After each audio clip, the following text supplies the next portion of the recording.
Okay. But great. Right. So, we'll jump right into it, so I don't take up too much of your time this afternoon. But, obviously, you have made the rounds over the So last let week. me, so give me permission to record as well, so we can Oh, have it on. yeah. It says, please ask the host to give you permission to record. Yeah, let me, I should be able to give you that here. Try it now. That's good. Looks like we're recording. All right. All You right, got here it? we go. Fair is fair. Ask Excellent. away. Absolutely. Great. So, obviously over the last week, you showed up everywhere, man. You've made the rounds. Let's talk a little bit about this video. I mean, everybody has their own opinion on it, but I want to hear from you. This is your video. Tell me a little bit about what the intent was behind it. Everybody's got their own. I've said this for years to my students. It doesn't matter what I say, it's what you hear. Everybody hears something different. I mean, I've always known that. I see it because my students journal. When I do, the way I teach is that I have them write a journal every week. The journal is not graded. No matter what you say, all you have to do is say something, do it. And then I would pull things out and post them. So it's a way of sharing everybody's ideas. And so it's clear to me that, that students all pick up things differently. For example, some students are very confused, by my advocacy of cigarette smoking. I mean, it just doesn't seem to make sense. Some get it right away. I mean, just day one, they get the whole thing. And then I get a journal, week 6. Hey, I got it. I think you're not selling cigarettes. You're just trying to get it. They figured it out. When you figure something out, that's yours, right? So the first thing to understand is that this is a challenge to think. There are 2 things that we generally do in college, and one is learning, and the other is thinking. So my courses all focus on the idea of thinking, of getting the students to think. And you think only in the present moment, and you think only in the presence of confusion, of a question that you don't have an answer to. When my students come into my first day of class, when they go out of that class, they have to think, what the hell was that? What happened? Is this guy just out of his mind, genuinely insane? Am I now in a class with a madman who's going to grade me on the basis of the Calvinist doctrine of predestination?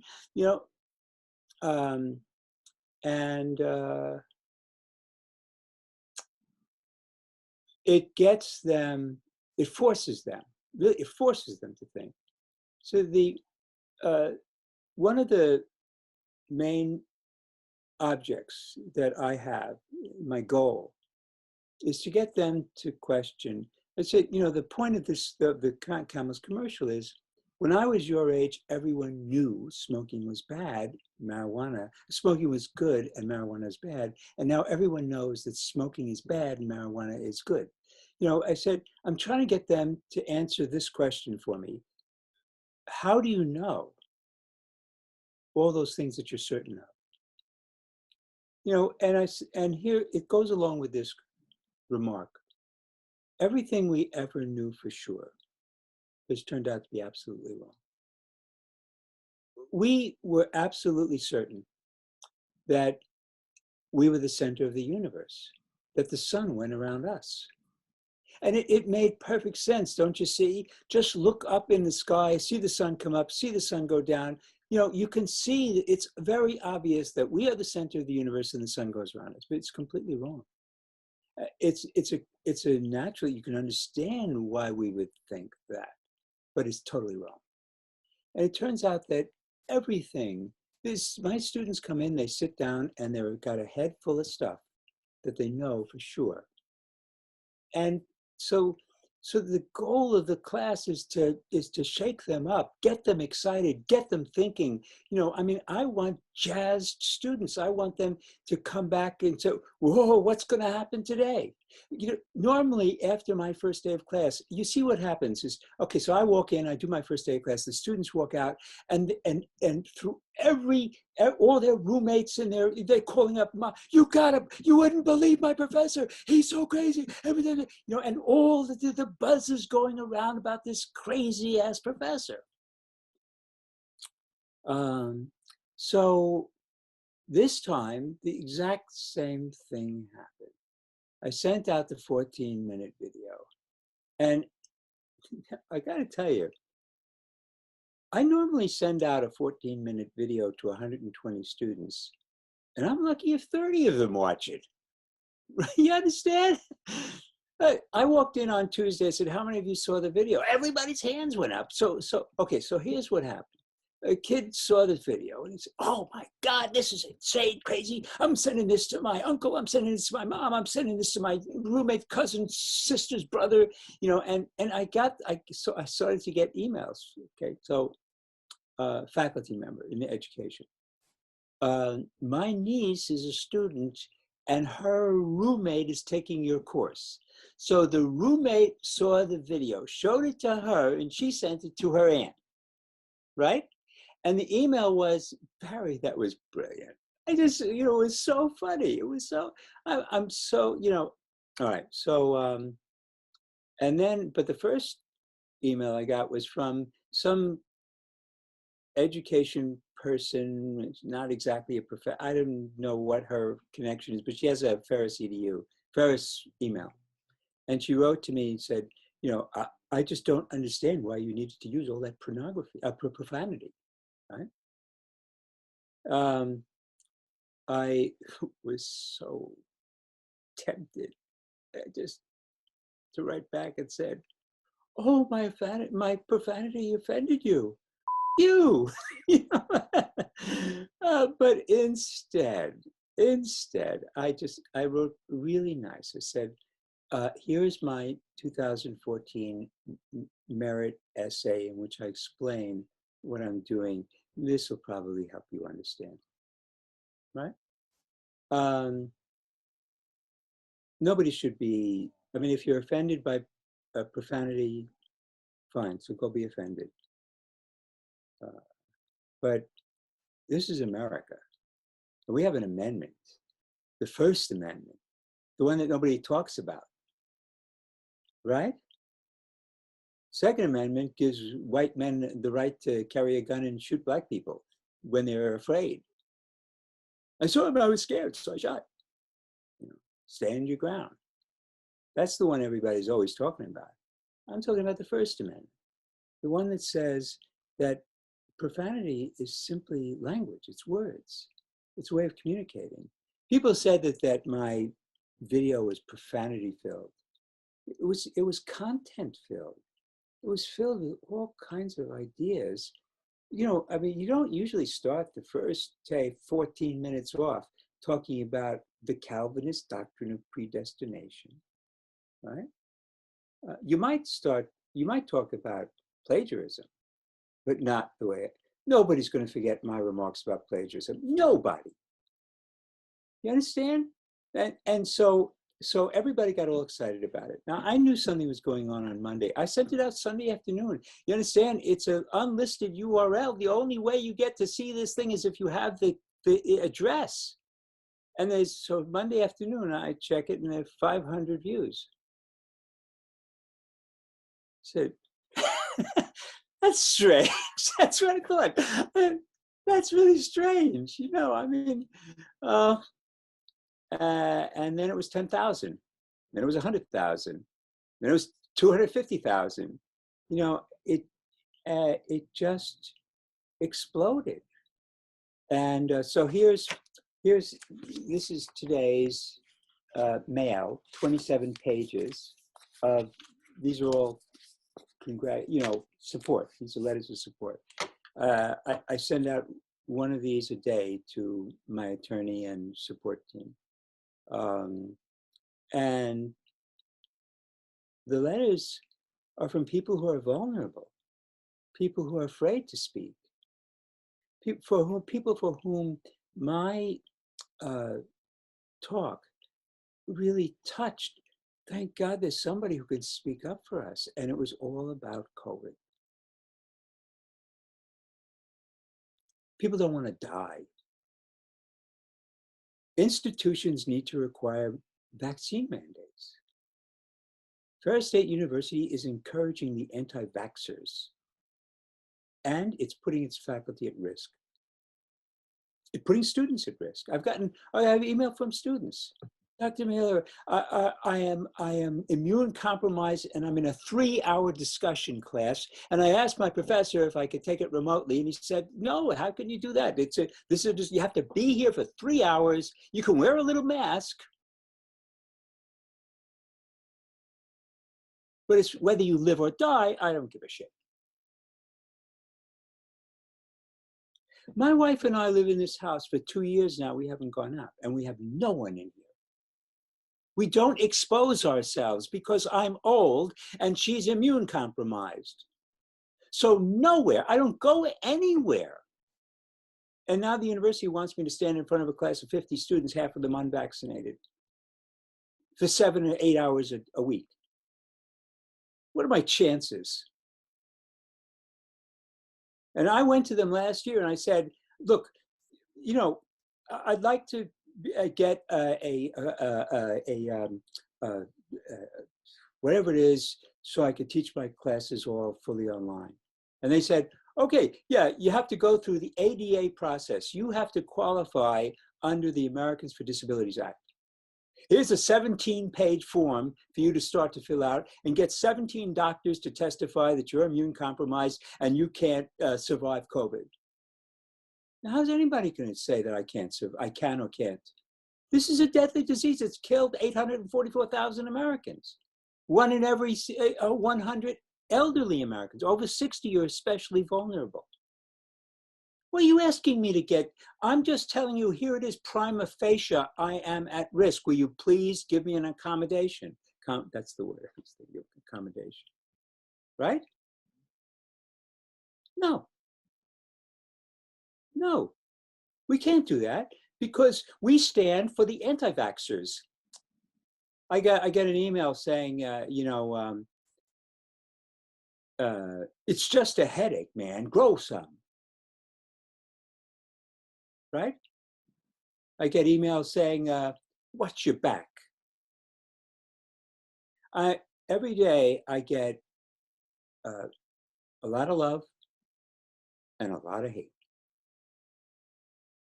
And the hate, this is amazing. You know, people who refuse to believe that COVID is real and refuse to believe that people need vaccines and are vicious and threatening. Not only are they threatening my life because they refuse to get a vaccine, threatening all of us, clogging up the hospital, Spectrum Hospital, 140% over capacity in their ICUs. God help you. If you need to be in an ICU for anything. You go in there and say, sorry, but all these people who didn't get a vaccine are now 140% over capacity. We don't have any room, and our nurses and doctors are just absolutely exhausted from these people who come in here and then demand, to get ivermectin. They should hand them a bottle of bleach and send them home. So they're threatening all of us. And then when someone stands up and says something about it, they are vile and vicious and very profane, by the way. I've been very insulted by their profanity. They've been calling me very nasty names and anti-Semitic as well. All right? And it started with that very first article. The university jumped. I've been here 30 years. And in a single day, they suspended me and made a statement, a profound statement about how disturbing my video was, profanity laden, etc. And started this whole thing off. There was at the beginning this 4-minute cut paste version of my video, and then Dr. Eisler's statement. the university statement. They officially came out. They took down my webpage, as if I'd never been here before. When I've been here for 30 years, I received certificate of recognition from the board. I have, I have contributed all kinds of things to this university. I'm a distinguished faculty member with over 30 years of service here. I came in 1988, you figure the years. And I'm in my last year of service. I created, we have here a program, an award-winning program called the Structured Learning Assistance, the SLA. I created that program. It won the Hesberg Award. It was a very, in 2000. They're still proud of the program, except my name isn't on it. I was the first director and the founder of the Shoah Archive Project, which they're also very proud of. I've contributed to this institution in innumerable ways for over 30 years of service. And then, was there a complaint? Did anyone complain? I don't know, because I've been teaching this way for 30 years. The students love it. The thing went viral. The president and his office, they saw it and they reacted. Knee-jerk reaction. No investigation. No attempt they could have, for example, tried to find someone with a sense of humor who could watch it and then report back. Oh yeah, that was funny. If you have a sense of humor, right? I mean, I've gotten letters from all over the world from academics who are saying it was brilliant. And how do I know it was disgusting? The last time I did it, they said it was brilliant. I was nominated for a Distinguished Professor's Award one year, and I was a finalist. So I have this letter. It's part of the package, and the letter, says, the woman who is the chair says, we want you to know what a privilege it was and how wonderful it is that Ferris has you as a professor. They all came and saw the show. Profanity. My show used to be wall-to-wall profanity. See, this is, it's all different now, because I never wanted to teach this way. I used to, okay, so imagine, this is how it happened. You would walk into a darkened classroom. You have, History 122, and it's in room 325, and you're there. That's the right room, but there's no lights on. But there are people sitting in there. The shades are all closed, lights are on. I don't know, you sit down, you wonder, I mean, is this really the class? I don't know, and then when the class starts, the screen comes on with the Rolling Stones, Sympathy for the Devil, blaring away as loud as I can make it. I was nominated for the Distinguished Professor's Award because the guy next door, he can't teach anybody. He had to wait until the song is over. So he came around. He comes in, and he's a buddy of mine. He says, so George is sitting by the door. What the hell is going on here? And he got used to it. Just that was he regular part. Everybody knew that for the first 5 minutes of my show, nobody's teaching anything because I'm cranking that thing up as fast as I can make it. All right. Song's over, lights on, Camel cigarettes. And I am, holding up a pack of Camels, or I have a carton that I, just stuffed with stuff, it's just an empty carton. But, and I launch into, don't let them tell you what to think. Take the Camels challenge. Smoke Camels for 30 days. Listen, people, Native Americans were the ones who introduced this to us. They smoked this for thousands of years. What are you talking about? Cancer and bad for you. The reason why the first thing they did was to pull out the pipe and put tobacco in it whenever there was going to be a meeting was because it helps to create a sacred space. That's people, whenever people get together and they smoke, it creates a sacred space. I mean, I would go and go and go, and that's what I say, students would be, is he really trying to get us to smoke cigarettes? And every once in a while, one of them would go out and try, So now let me tell you, originally my sponsors were Camel cigarettes and Jack Daniels. I dropped the Jack Daniels because these kids drink. But okay, so my journal. All right, so I took your advice and I went, got myself a pack of Camels, and I got sick as a dog. I don't know why you would recommend that. I vomited. I said, that was a terrible. And I would write back and say, oh no, you'll get over that. You just gotta, you gotta stick it out. Yeah, that's right. That always happens. That's, you gotta get through that, man. Just,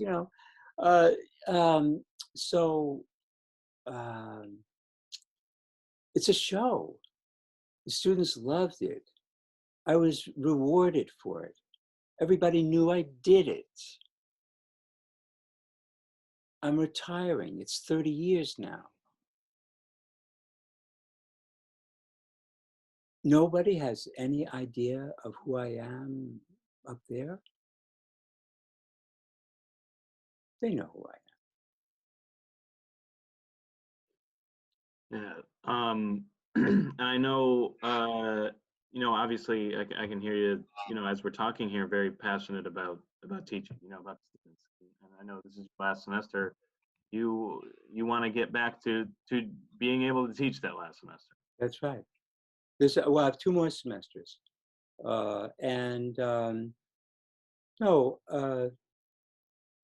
Teaching is my life. Among these letters is this fellow who was in 2021. He was the distinguished alumni. He received the Distinguished Alumni Award. He was my student in 2002 and distinctly remembers me, the course. I was one of his favorite professors. I had a profound impact on him, on his whole trajectory of his life and his career. He said this in a letter to me, in a letter to Eisler, saying, I viewed this video, it's brilliant. What's wrong with you? Students from 20 years ago, 30 years, I had a student who took 5 of my classes and 20 years later sent her daughter to take my class. Yeah. She went off, raised this child to come and take my class.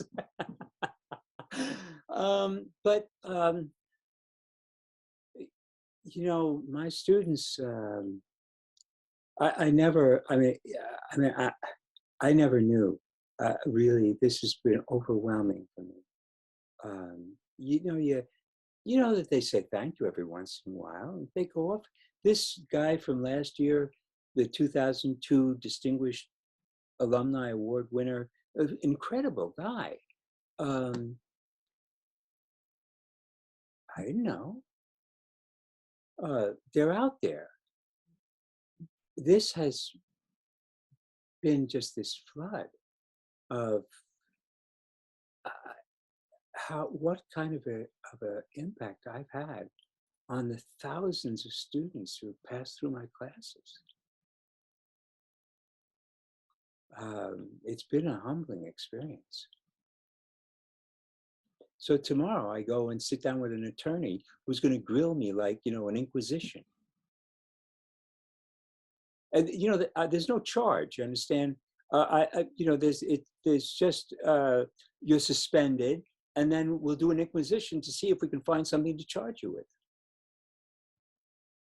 They haven't laid out a complaint. It's like Kafka, the trial. I'm on trial for what I don't know. So tomorrow, and she can ask me about anything. But what am I on trial for? What rights do I have in this interrogation? If this is an investigation, why doesn't the investigation include President Eisler and Dean Cagle? Like questions like, did anyone in the dean's office or the president's office ask themselves, whether they should first talk to somebody? Whether it was inappropriate, before the president made his statement, did anyone in the president's office consider whether it was appropriate for the president to make such a statement? Did anyone consider academic freedom, First Amendment rights,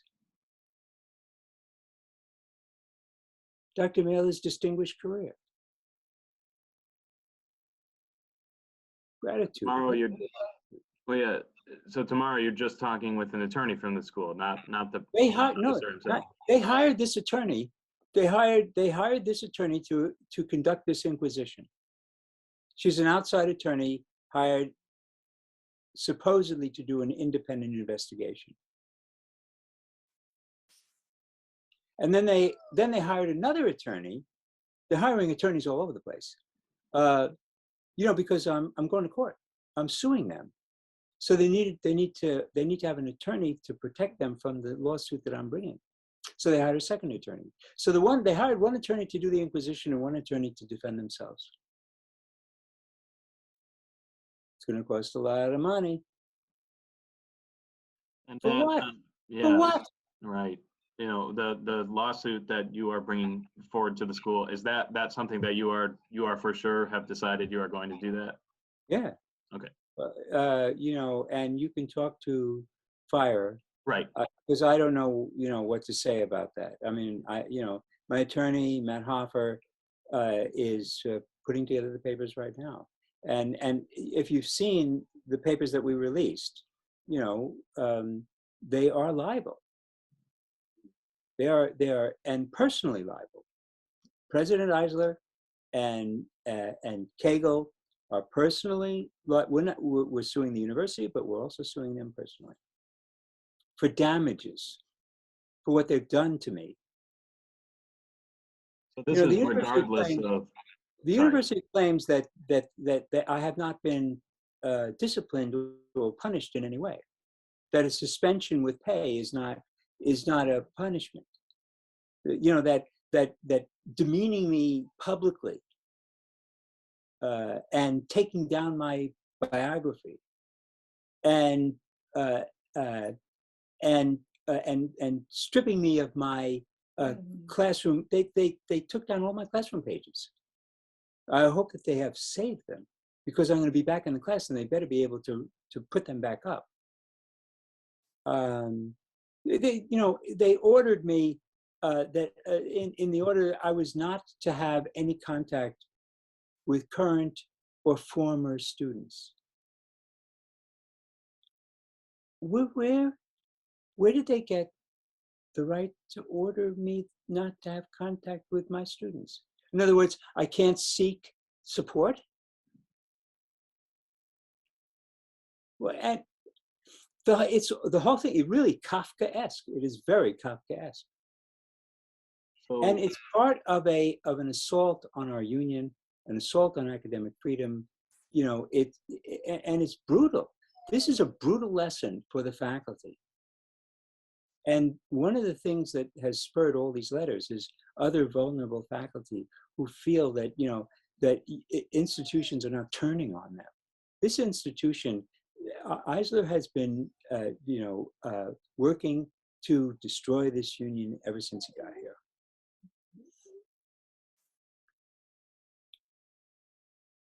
So this, regardless of whether they get you back to teaching or not, you will be filing this lawsuit for libel, for damages, things like that. Yes. Okay, great. Well, but they're not giving in here. There's no reason for them to start being smart now. Right. Here's how foolish, how stupid this was. So you think they might want to cut their losses. my puppy is complaining of it. Yeah, she's Disturbing, you know. I mean, I guess. getting invested in the conversation. Yeah, yeah. Great. You know, it's just uh, uh, it has been so stressful, and that's what you're hearing. Yeah. So it's been very stressful. Yeah. Well, When I talk about very, damages, I mean this has been extremely stressful. They have dragged me through the mud. They've dragged me, you know, they've made my life miserable. yeah, like I said, you know, I've seen the story on international news outlets. It's everywhere. Right. Yeah, I can't get away from it. Yeah. I can't everywhere. You know, I can't take a nap. The phone rings. Yeah. Oh, hold on. No. It's all right, honey. What's the matter? Okay. How are we doing with this interview? Yeah, it's very sweet. Well, Barry, I appreciate your time. I think, you know, I think people obviously very interested to hear, you know, directly from you.